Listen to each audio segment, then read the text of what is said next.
នឹមនួនបានទាំងត្រាបងលួចស្នេហាលើស្រជីវ៉ាយូរហើយបងខំញញឹមអូនធ្វើប្រងើយទ្រង់អើយអាភពម្លេះទេឬមួយបងគ្មានភពវាសនានឹងស្រីទើបអូនគ្មានក្តីប្រណីមេត្តាដូចគេឬមួយរូបបងគុំគួរឲ្យស្នា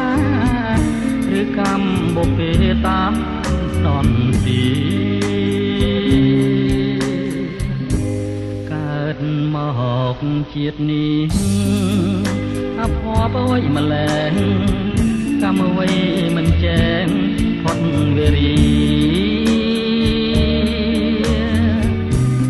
វាសនាគំរុកនាំមកតែកម្មពីឲ្យខ្ញុំវេទនីម្លេះណាអូសងខឹមហើយខ្ញុំនៅក្នុងជាតិនេះទ្រង់អើយទើបប្រែរលែងរលួយខ្លោចផ្សាខំស្រឡាញ់គេមិនស្នេហាព្រះអើយថ្ងៃណាស្គាល់សងខឹម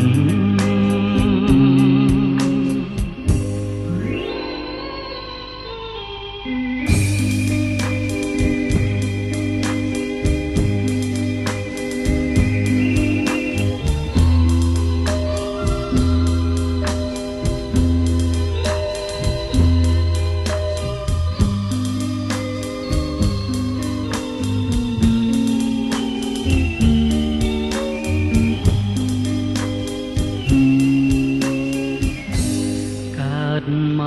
កជាតិនេះអភ័ព្វអ្វីម្លេះកម្មអ្វីមិនចែងផុតវេរីវាសនា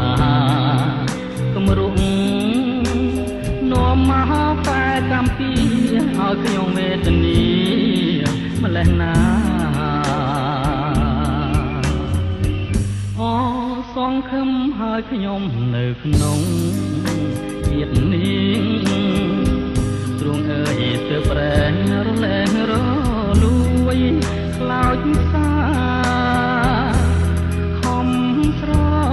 ឡាញ់គេមិនស្នេហា